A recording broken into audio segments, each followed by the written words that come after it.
paramyxoviruses are enveloped negative sense strand RNA viruses. And in the next slide, I'll tell you a little bit about how that complicates their replication, unlike positive sense strand RNA viruses. There are 3 genera that cause human disease. We're going to talk about a handful of viruses within this family. In terms of the CPE, they induce those syncytia or the multinucleate cells. And it's important to have cell-mediated immunity, even though cell-mediated immunity leads to a lot of the symptoms we see, but that cell-mediated immunity is also really important for clearance. And viruses belonging to this family are generally transmitted by respiratory droplets. So with the replication of paramyxoviruses, because they are a negative sense strand RNA, they have to encode a RNA-dependent RNA polymerase that will read the negative strand RNA and synthesize a positive sense strand RNA as a template. And then they have to be able to use a polymerase to copy that template back into a negative sense strand RNA to reassemble the virions. So there are some extra steps and there are extra enzymes that paramyxoviruses will have to bring with them, as with all negative sense strand RNA viruses. The first paramyxovirus that we're going to discuss is measles. Measles worldwide is still a relatively common infection. It's estimated that there are over 10 million cases and 120,000 deaths per year in unvaccinated populations. Now, in the US, we have a very effective measles vaccine. It's approximately 95% effective. And because of that effective vaccine, measles had been considered eliminated in the US by the year 2000. And, it's one of those things that I think as people who have grown up with vaccines, people who have not really seen the impact of what these diseases do, it's hard for us to understand why it's so important that we have vaccines and that we have high vaccination rates. And so one of the stories that I want to point out to you is right here in 1989 through 1991, there was a major outbreak of measles throughout the US, but California was harder hit. There were 16,000 cases and 75 deaths. And most of those deaths were preschoolers, children under the age of 5. I told you it had been considered eliminated by the year 2000, but unfortunately with declining vaccine rates, we have seen increases in the number of measles cases. So 2014 was not great. This was associated with an outbreak that started at Disneyland. And then 2019, there were just some unvaccinated populations, like Orthodox Jewish populations, where unvaccinated people were traveling in and out of the US and then spread it throughout their communities. The numbers aren't on here, but in 2009, there was another big spike, and that was because of unvaccinated and under-vaccinated children in Amish communities who got the virus. So these are just some headlines, recent headlines within the past 5 years or so. More than 1,200 infected with measles in Brazil from 2018. 41,000 children and adults across Europe within the first 6 months of 2018. Traveler at Portland International had measles 2019. This was from that 2019 as well. Over 1,200 cases of measles recorded in the US. This was as of October 7th of that year. And then this is A very recent headline, up to 20,000 people who attended a religious gathering may have been exposed to measles. What should they do next? They should get vaccinated if they weren't. Measles is highly contagious. On the next slide, I'll tell you exactly how highly contagious, and it is transmitted through respiratory droplets. One of the major symptoms of measles is a rash. Chickenpox, smallpox, Rocky Mountain spotted fever, syphilis, all of these things cause a full body rash. So it can be really important for you as a clinician to be able to differentiate various conditions that cause rash. However, in T-cell defective children, they won't develop a rash. So what you're seeing is that because of the cell-mediated immunity by T-cells that's killing infected viral cells, that's what causes the rash. So here, you follow the track of the disease, relatively common for some of these respiratory viruses that cause systemic disease. What we see here is kind of what's important to highlight.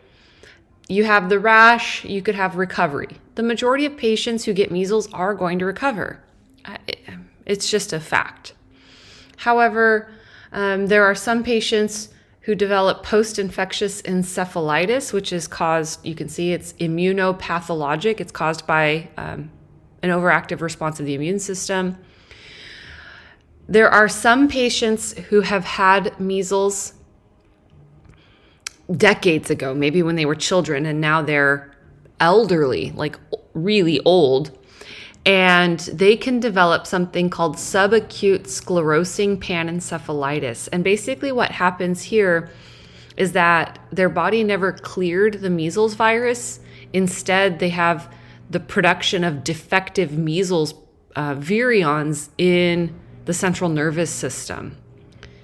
And then for patients who may have things like defective cell-mediated immunity, they can't clear the infection, and so that can be fatal. And we see some of this here, post-infectious encephalitis, rare, that subacute sclerosing panencephalitis, rare, but not unheard of. And then your symptoms, respiratory tract symptoms, Koplik spots, which I'll show you in just a minute, rash, etc. So I told you that measles is a very contagious infection. It is one of, if not the most contagious infection.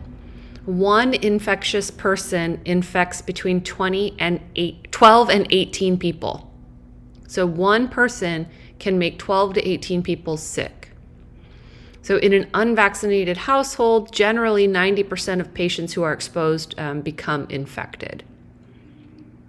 So these are the mechanisms of disease. I think we've already kind of discussed these, but again, these kind of secondary effects you can see in the central nervous system that can result from immunopathogenesis or development of defective mutants.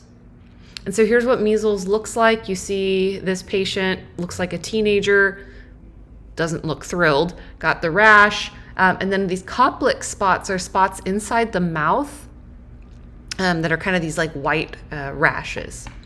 So generally patients who develop measles will have a characteristic rash. They might have cough. They might have, conjunctivitis or like pink eye. They get those Koplik spots. And these are some complications: ear infections, croup, pneumonia, blindness, encephalitis. Some patients can develop atypical measles with a more prominent rash, especially in the distal areas. And then there's those rare complications, post-measles encephalitis and the subacute sclerosing panencephalitis. So here are cases about children who are immune compromised. And again, one of the really important things about vaccination is, yes, it protects you, but also being vaccinated, having enough people vaccinated protects everybody, including those who can't protect themselves. So the lack of cell-mediated immune responses allows measles infections of immune-compromised individuals to progress to serious outcomes. So this was a case in 1976. Within 3 days of exposure to measles, a child on chemotherapy for acute lymphoblastic leukemia, so a type of leukemia, received pooled immunoglobulin. So this child has leukemia. The child's on chemotherapy, so the child does not have their own functional immune system. So they gave the child antibodies against measles. So this is a type of passive vaccination. Despite the therapy, 23 days after exposure, she developed an extensive measles rash that became hemorrhagic. So I told you that T cells are very important for causing the rash. At some point, if the virus is causing cell lysis on its own, that can cause the rash as well.